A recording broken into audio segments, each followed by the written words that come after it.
Hello everyone, so I hope you all are doing well and great and here I am your biology faculty Varsha and जैसा कि आप हमारे पीछे screen देख रहे हो and we have already started this chapter that is human reproduction और इसमें भी हम spermatogenesis टॉपिक को ऑलरेडी कर रहे थे बच्चों, राइट।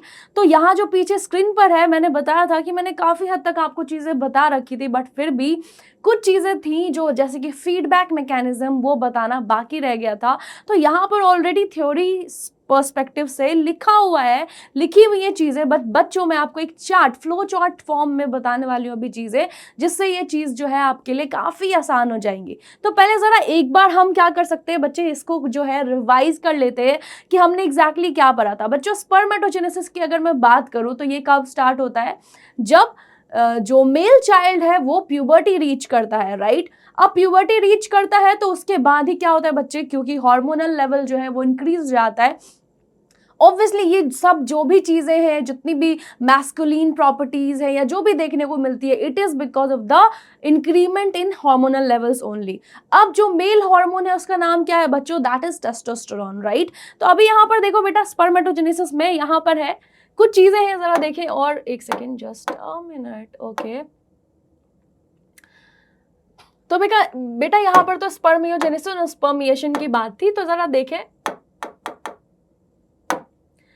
हाँ जी, तो यहाँ पर है, यहाँ पर वही बात जो मैंने आपको अभी बताई है वही लिखी हुई है। स्पर्मेटोजेनेसिस जो है बच्चे स्टार्ट होती है कब, at the age of puberty. कब, ड्यू टू, क्योंकि सिग्निफिकेंट इंक्रीज होता है एक हार्मोन में जिसका नाम है GnRH, जिसको हम गोनाडोट्रोपिन रिलीजिंग हार्मोन भी बोलते हैं। क्या बोलते हैं बच्चे, गोनाडोट्रोपिन रिलीजिंग हार्मोन भी बोलते हैं, जो कि क्या है, एक हाइपोथैलेमिक हार्मोन है। हाइपोथैलेमिक हार्मोन मतलब हाइपोथैलेमस रिलीज करती है ये हार्मोन, जिसको हम शॉर्ट फॉर्म में GnRH भी बोलते हैं। ओके, नाउ क्योंकि इस हार्मोन का लेवल इंक्रीज हो गया है, तो जिसकी वजह से ये एक्ट करता है एडिनोहाइपोफाइसिस के, पिट्यूटरी ग्लैंड के एडिनोहाइपोफाइसिस में, मतलब जिसको अपन एंटीरियर पिट्यूटरी भी बोलते हैं, ठीक है। स्टिमुलेट करता है secretion of two types of important, very important hormone बेटा, जिसको LH ल्यूटिनाइजिंग हार्मोन भी बोल सकते हैं या फिर FSH भी बोल सकते हैं। अब बच्चों मैं आपको पहले ही ये बात बता दे रही हूँ कि ये जो LH और FSH है,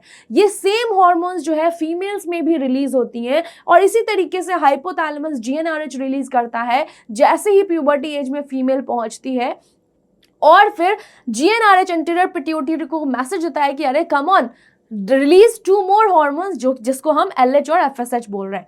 पर हाँ, मेल और फीमेल्स में दोनों में इनकी जो फंक्शनिंग है वो डिफरेंट है। तो चलिए आइए देखते हैं कि इनकी फंक्शनिंग क्या डिफरेंट है। तो बच्चों यहाँ पर LH, अगर हम मेल में बात करें तो बच्चे ल्यूटिनाइजिंग हार्मोन जो है वो क्या करता है, वो लेडिक सेल्स पर एक्ट करता है। कहाँ पर, लेडिक सेल्स पर एक्ट करता है। बच्चों आपको याद करना पड़ेगा कि लेडिक सेल्स एग्जैक्टली थे कहाँ थे ये लेडिक सेल्स। तो बच्चों मैंने जब भी आपको बताया था कि ये इस तरीके से सेमिनिफेरस ट्यूब्यूल्स प्रेजेंट होती हैं, है ना। ये 1 2 एक मिनिमम 1 और मैक्सिमम 3 सेमिनिफेरस ट्यूब्यूल्स प्रेजेंट होती हैं हर टेस्टिकुलर लॉब्यूल्स में। वहीं पर क्या होता है बच्चों, वहीं पर स्पर्मेटोजेनेसिस होता है। और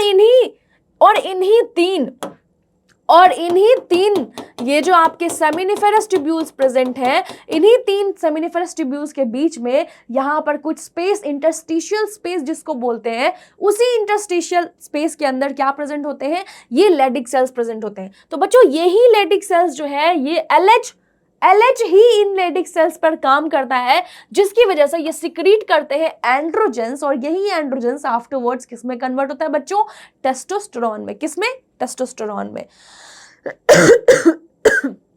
आई एम सो सॉरी, आज मेरी तबीयत थोड़ी खराब चल रही है। आज नहीं, एक्चुअली में काफ़ी टाइम से चल रही है, तो थोड़ा सा मैनेज कर लेना बच्चों, ओके। थोड़ी सी एनर्जी डाउन होगी, but it's all right. The main thing is that कि आपको कंटेंट डिलीवर हो रहा है या नहीं, ओके। तो अगर कोई भी प्रॉब्लम आए, you just need to comment in the comment section, okay.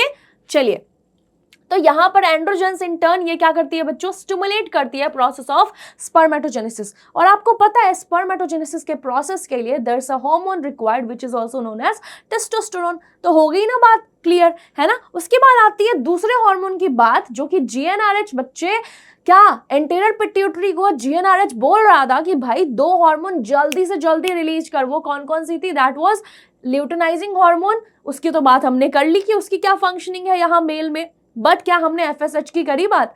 तो एफएसएच बच्चे, जिसको हम full form follicle stimulating hormone भी बोलते हैं, व्हाट इज इट्स वर्क? ये एक्ट करती है सर्टोली सेल्स में। किस पे एक्ट करती है बच्चों? सर्टोली सेल्स में, जिसको मैंने कहा था कि सर्टोली सेल्स को हम मां भी कह सकते हैं। अब क्यों कह सकते हैं? अगर आपने मेरा लेक्चर ये वाला नहीं देखा है तो जल्दी से पीछे जाओ और ये लेक्चर जरूर से जरूर देखो, जहां पर मैंने पूरा डिस्क्राइब किया है कि सर्टोली सेल्स को मां क्यों कहते हैं बच्चों, ठीक है। और अगर पढ़ा हुआ है तो जल्दी से कमेंट करके बताओ कि हाँ मैम मैंने पढ़ा है और मुझे सारी चीजें बिल्कुल याद है। ओके, तो सर्टोली सेल्स को बच्चा मां भी कहते हैं। तो ये क्या करता है? सर्टोली सेल्स पर एक्ट करता है एफएसएच, जिसको हम फॉलिकल स्टिमुलेटिंग हार्मोन भी बोलते हैं। ये स्टिमुलेट करता है सिक्रीशन ऑफ सम फैक्टर्स, जो हेल्प करता है कौन से प्रोसेस में? Process of spermiogenesis. कौन सा प्रोसेस बच्चे? स्पर्मियोजेनेसिस। अब मुझे ये बताओ, मुझे कमेंट करके बताओ कि क्या आपको स्पर्मियोजेनेसिस का मतलब पता है? क्या आपको स्पर्मियोजेनेसिस का मतलब पता है? क्या मैंने बताया था लास्ट सेशन में स्पर्मियोजेनेसिस क्या होता है? जल्दी बताइए, क्या मैंने बताया था लास्ट सेशन में कि स्पर्मियोजेनेसिस क्या होता है? हाँ जी, कमेंट करके बताओ बेटा, स्पर्मियोजेनेसिस क्या होता है?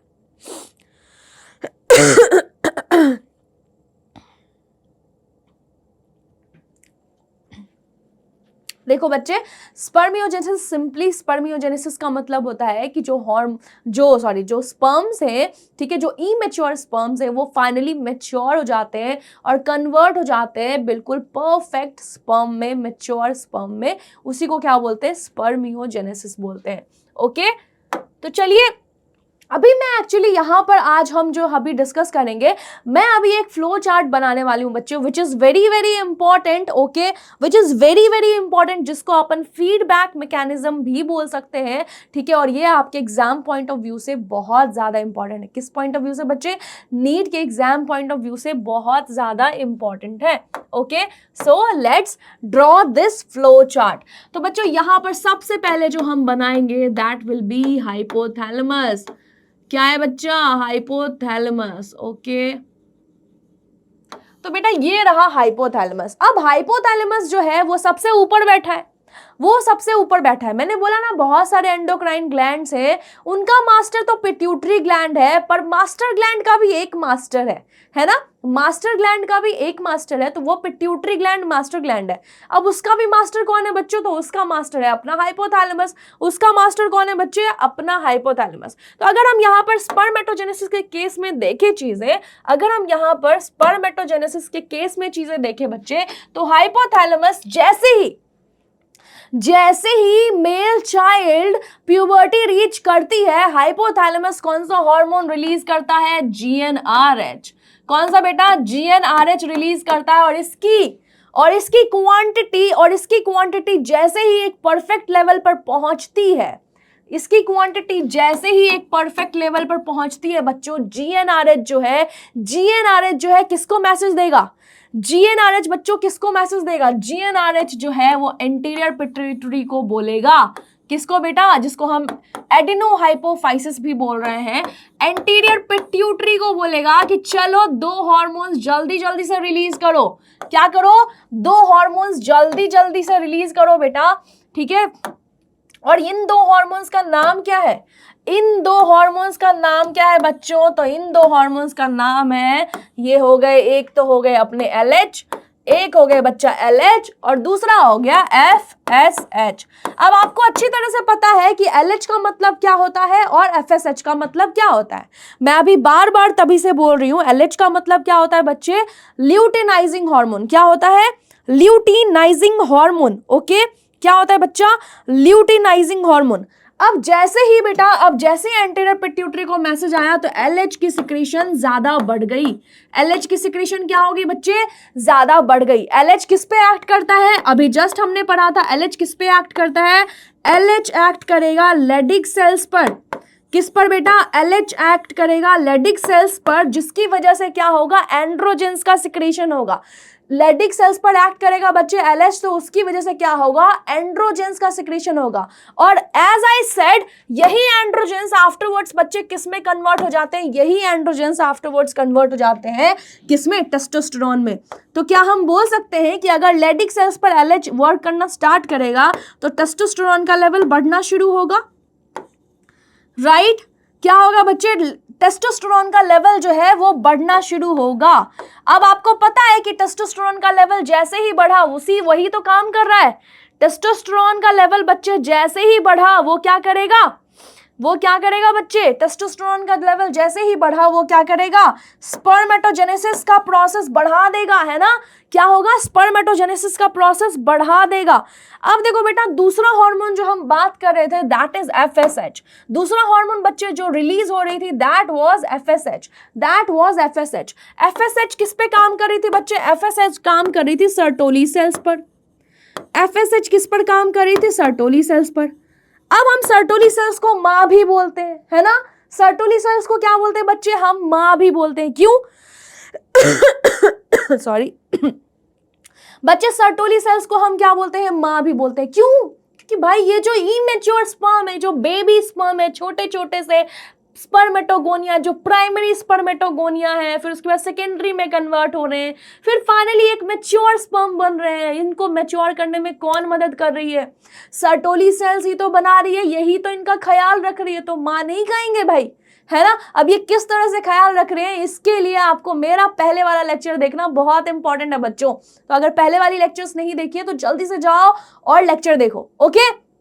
तो सर्टोली सेल्स बेटा क्या करेगी, सर्टोली सेल्स का काम है स्पर्मेटोजेनेसिस कराना। स्पर्मेटोजेनेसिस मतलब पूरा नरिशमेंट करके ख्याल रखना भाई कि ये काम सही से हो रहा है या नहीं। तो बेटा यहां पर क्या होगा, स्पर्मेटोजेनेसिस का ध्यान कौन रखने वाली है, सर्टोली सेल्स। और ये क्यों रख रही है, क्योंकि FSH ने इस पे एक्ट किया सर्टोली सेल्स पर, जिसकी वजह से ये क्या होगा क्या होगा बेटा, स्पर्मेटोजेनेसिस बिल्कुल मस्त तरीके से बन रहा है भाई। स्पर्म का फॉर्मेशन हुए जा रहा है। बट बेटा हर चीज की एक लिमिट होती है। क्या होती है, हर चीज की एक लिमिट होती है। क्यों भाई, क्योंकि अब देखो, अब बात ये आई कि अगर टेस्टोस्टेरोन का लेवल भी बहुत ओवर हो गया, बहुत एक्स्ट्रा हाई अमाउंट में हो गया, तो ये क्या होने लग जाएगा बच्चे, यहां पर जो है ये टेस्टोस्टेरोन का लेवल जैसे ही बहुत ज्यादा अमाउंट में होने लग जाएगा, ये क्या करेगा, एंटीरियर पिट्यूटरी को नेगेटिव फीडबैक देगा। क्या देगा, एंटीरियर पिट्यूटरी को बच्चे नेगेटिव फीडबैक देगा कि भाई बस कर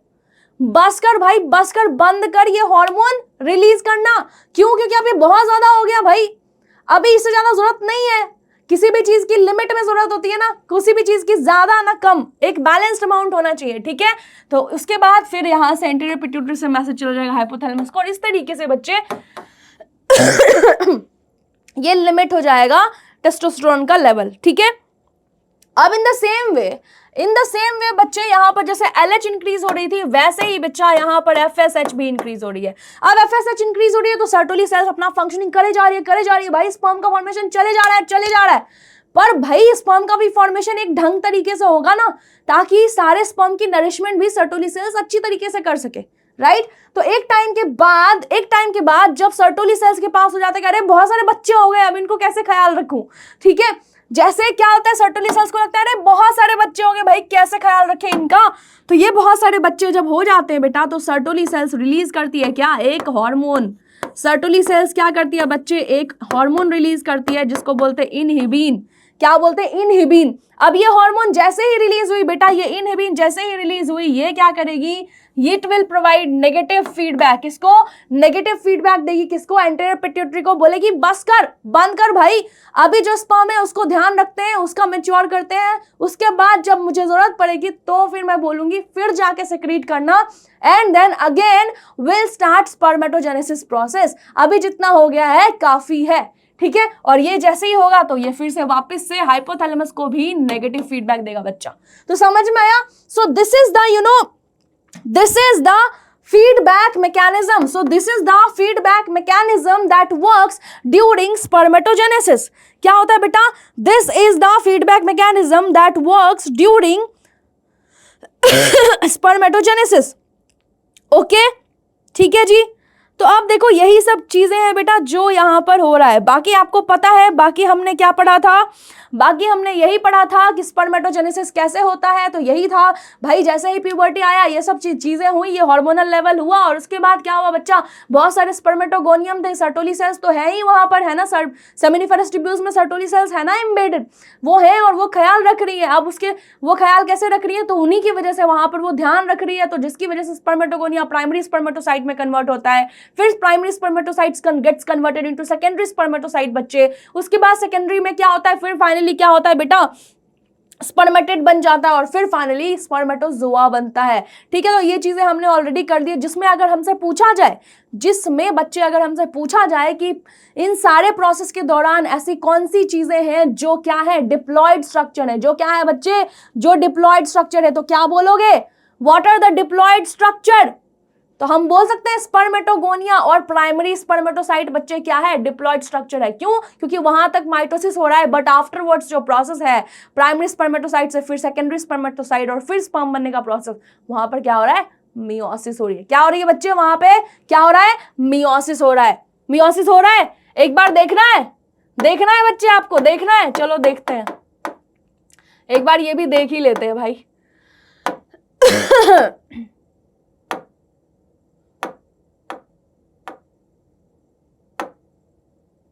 हाँ जी, देखो देखो बेटा, देखो बेटा, अरे ये क्या हो गया, हाँ जी देखिए, बोला ना पहले क्या हुआ बच्चे, पहले क्या हुआ, तो स्पर्मेटोगोनिया और प्राइमरी स्पर्मेटोसाइट्स जो है, ये दोनों जो चीजें हैं वो डिप्लॉयड है, ये भी डिप्लॉयड है बेटा और ये भी डिप्लॉयड है, ठीक है। बट उसके बाद जो secondary spermatocytes, spermatids and spermatozoa, these all are haploid, these all are haploid, मतलब इसमें कितने क्रोमोसोम्स होंगे, only 23, only 23, as we already know कि जितने भी गैमेट्स होते हैं उनमें क्या होता है बेटा, 23 क्रोमोसोम्स ही होते हैं, ठीक है। तो समझ में आया, तो चलिए ये काफी इंपॉर्टेंट टर्म था जो कि आपको समझ में आ गई हैं चीजें, और यहां पर हमने काफी चीजें कवर कर ली है, which is also like you know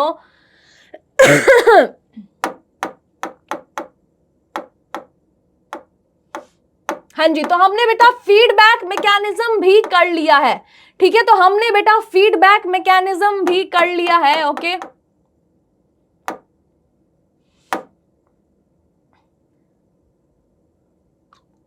okay, ये क्वेश्चंस हमने कर लिए थे ऑलरेडी, तो चलिए आगे बढ़ते हैं, ठीक है बेटा। तो अब जो है, अभी जो अब ये टॉपिक है वो हम इसमें पढ़ने वाले हैं, structure of a mature स्पर्मेटोजोन।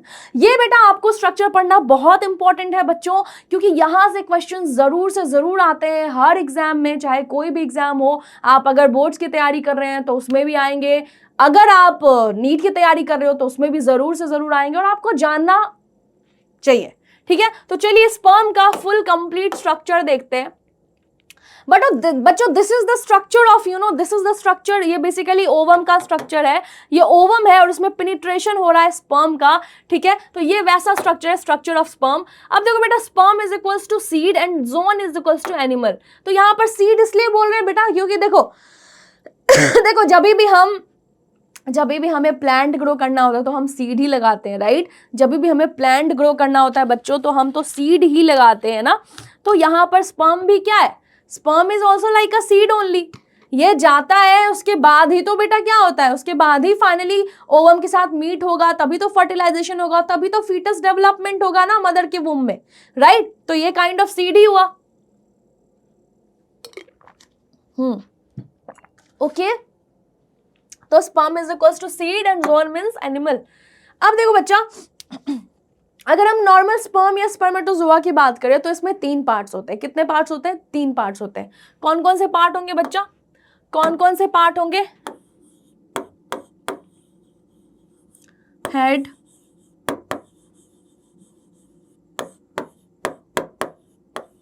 Middle piece and tail, ठीक है, head, middle piece and tail. अब इन तीनों का ना अपना एक इंपॉर्टेंट फंक्शनिंग है, इन तीनों की अपनी एक इंपॉर्टेंट फंक्शनिंग है। जरा यहां पर देखो ध्यान से, देखो ये जो हेड वाला पार्ट है ना बच्चे, इसमें एक्रोसोम भी है, इसमें न्यूक्लियस भी है, और इसी को क्या बोलते हैं, हेड बोलते हैं। अब ये एक्रोसोम वाला जो पार्ट है ना, इसमें बहुत सारे एंजाइम्स प्रेजेंट है। क्या प्रेजेंट है बच्चे, बहुत सारे एंजाइम्स प्रेजेंट है, ठीक है, मैंने पहले भी बताया था। और मिडल पीस जो है उसमें माइटोकॉन्ड्रिया प्रेजेंट है। माइटोकॉन्ड्रिया को तो वैसे ही हम power house of the cell बोलते हैं, right. Mitochondria is known as the power house of the cell. तो बेटा sperm is also a kind of cell only ना, ये भी तो सेल ही है ना sorry, sperm is also kind of cell. तो यहां पर भी तो माइटोकॉन्ड्रिया होगी। तो यहां पर बच्चा जहां पे माइटोकॉन्ड्रिया होगी, मतलब वहां पे क्या हो रहा है, मतलब वहां पे बहुत ज्यादा एनर्जी प्रोड्यूस हो रही है।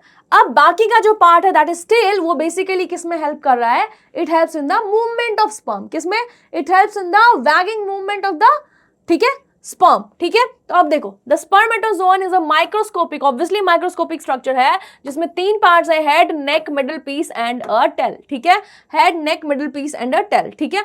तो नेक इतना नहीं, बट हेड, मिडिल पीस, ये 3 इंपॉर्टेंट पार्ट है बेटा। जिसमें हेड में जो है, हेड में क्या है, मैंने ऑलरेडी बोला हुआ है, इसमें बहुत सारे एंजाइम्स प्रेजेंट होते हैं। क्या प्रेजेंट होते हैं, बहुत सारे एंजाइम्स प्रेजेंट होते हैं बच्चों। जो एंजाइम्स किस में हेल्प करेगा, पेनिट्रेशन में, कहाँ, ओवम के अंदर पेनिट्रेट करने में हेल्प करेगा। मिडिल पीस में मेन पार्ट क्या है बच्चों, माइटोकॉन्ड्रिया। क्या है, मिडिल पीस में मेन पार्ट माइटोकॉन्ड्रिया है। और अपन और एंजाइम्स तो है ही, प्लस यहाँ पर बेटा न्यूक्लियस है ना, तो nucleus always contains genetic material. Nucleus always contains बेटा क्या, बेटा जी, nucleus always contains genetic material, right. Now tail, tail में क्या है बेटा, ये वैगिंग मूवमेंट जो है में हेल्प करता है, ठीक है।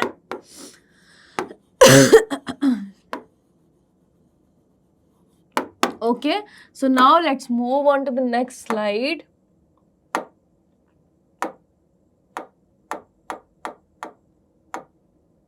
हाँ जी, अब देखिए यहाँ पर a plasma membrane envelops the whole body of spermatozoon। तो बेटा ये जो पूरा बॉडी है, ये जो पूरी बॉडी है, देख रहे हो एक टाइप का मेम्ब्रेन है ना बेटा, ये है तो सेल ही ना, है ना, क्या है, सेल है बेटा। सेल है तो सेल का अगर एक बेसिक स्ट्रक्चर देखें हम, कोई भी सेल है उसकी एक बेसिक स्ट्रक्चर देखें, तो बच्चे एक सेल है ना, उसमें न्यूक्लियस होगा, उसमें साइटोप्लाज्म होगा बच्चे, और उसमें एक सेल मेम्ब्रेन होती है जिसको हम प्लाज्मा मेम्ब्रेन भी बोलते हैं, राइट, जिसको हम क्या बोलते हैं, प्लाज्मा मेम्ब्रेन भी बोलते हैं।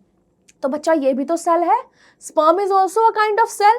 तो यहां पर भी ऑलवेज क्या होगा, एक कोटिंग होगा, किसका बेटा, एक स्ट्रक्चर होगा जो इन्वेलप करा रहेगा इस सेल को, जिसको हम क्या बोलेंगे, प्लाज्मा मेम्ब्रेन। तो ये आप देख रहे हैं कोटेड स्ट्रक्चर दिख रहा है, so that is only the plasma membrane, that is only the plasma membrane, okay. Okay, अब देखो,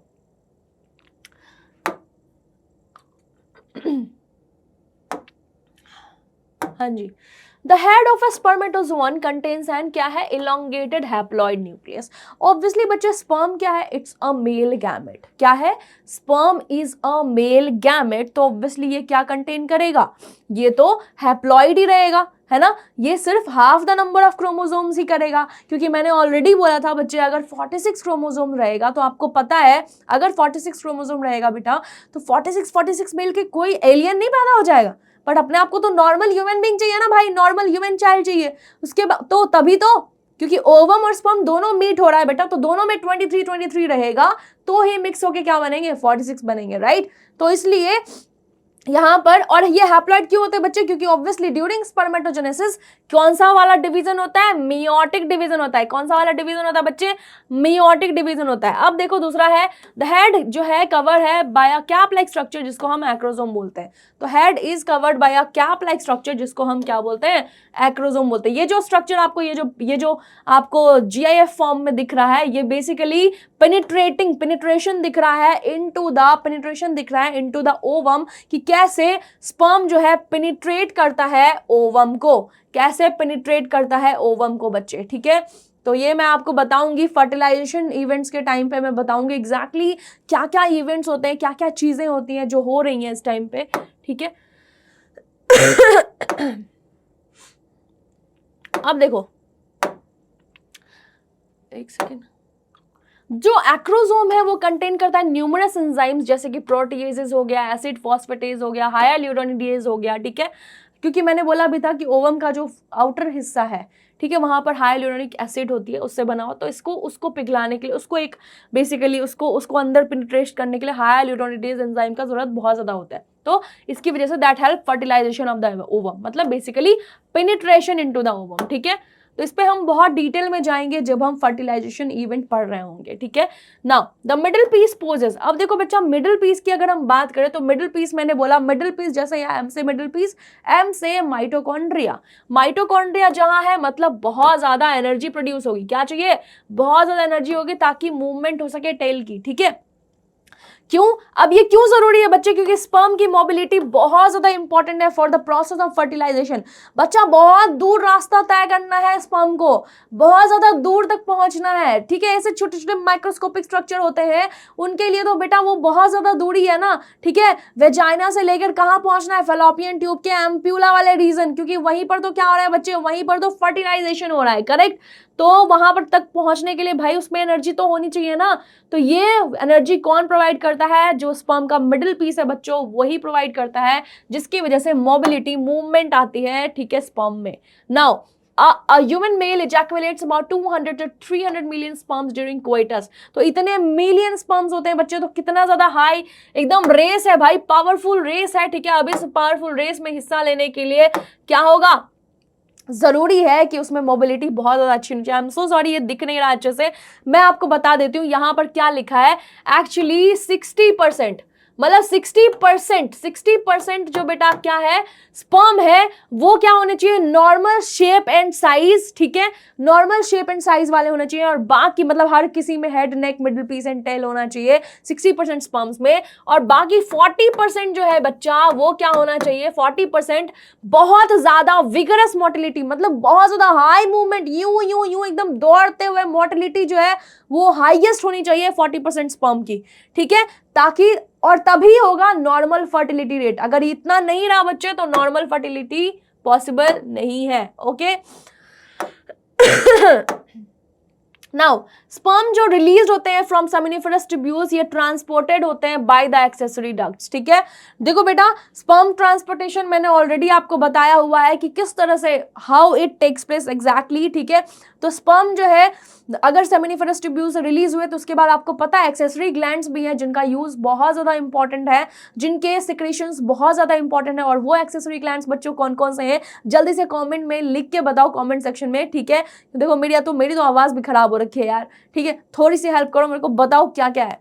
चलो मैं भी बता देती हूँ, प्रोस्टेट हो गया, ठीक है, और क्या था बेटा, सेमिनल वेसिकल हो गया, और क्या था, एंड था बल्बो यूरिथ्रल ग्लैंड्स। इन तीनों के फंक्शनिंग जल्दी जल्दी कमेंट सेक्शन में करके बताओ, जल्दी जल्दी। अगर नहीं पता है तो बेटा लास्ट सेशन जरूर देखना, ये जितने भी लास्ट के लेक्चर्स आए हैं उनको जरूर से जरूर देखना, आपको प्लेलिस्ट मिल जाएगी, ठीक है, तेजस बैच की प्लेलिस्ट मिल जाएगी बच्चों, ठीक है। अब देखो बेटा secretions of epididymis, vas deferens, seminal vesicles and prostate are, ये क्या है बच्चा, एसेंशियल है for maturation and motility of sperm. तो ये सारे जो है एक्सेसरी ग्लैंड्स हैं, ये बहुत ज्यादा इंपॉर्टेंट है, बहुत ज्यादा इंपॉर्टेंट रोल प्ले करते हैं। अरे ये तो क्यूट सा स्पर्म है, क्या बात है, ओके। तो चलो ये छोटा सा स्ट्रक्चर है, तो ये रहा एक्रोसोमल, ये कैप लाइक स्ट्रक्चर है जिसको एक्रोसोमल कैप भी बोलते हैं। इसके अंदर न्यूक्लियस प्रेजेंट है which obviously contains, if it is nucleus, तो न्यूक्लियस में ही बच्चों, हर सेल के न्यूक्लियस में ही जेनेटिक मटेरियल प्रेजेंट होता है, तो यहीं पर जेनेटिक मटेरियल है। और इसी पार्ट को क्या बोलते हैं बच्चे, हेड बोलते हैं। बीच में मिडिल पीस में माइटोकॉन्ड्रिया होता है, ठीक है, एंड फिर फाइनली जो है टेल होता है जिसमें एक्सियल फिलामेंट भी प्रेजेंट होता है, okay. The seminal plasma along with the sperm, ठीक है, ये मैंने ऑलरेडी बता रखा है कि सीमेन में क्या होता है बच्चे, सीमेन में क्या होता है, सीमेन में क्या होता है, सीमेन में स्पर्म होता है बच्चे, और क्या होता है, स्पर्म तो होता ही होता है, प्लस क्या होता है बेटा, सेमिनल फ्लूइड होता है, प्लस क्या होता है, प्लस होती है सेमिनल फ्लूइड, प्लस क्या होती है, प्लस होती है सेमिनल फ्लूइड, ओके।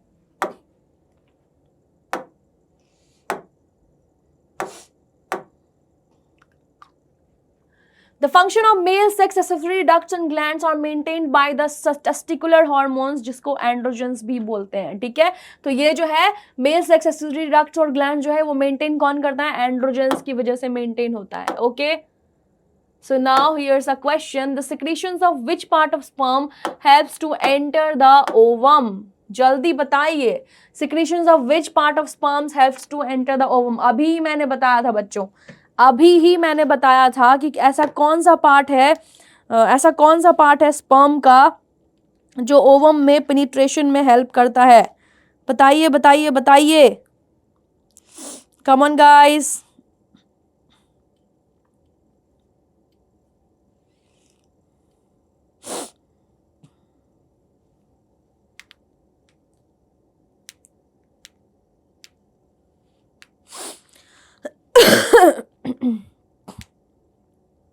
हाँ जी, कमेंट करके बताओ जल्दी जल्दी से, कमेंट करके बताओ जल्दी जल्दी से बच्चों क्या है.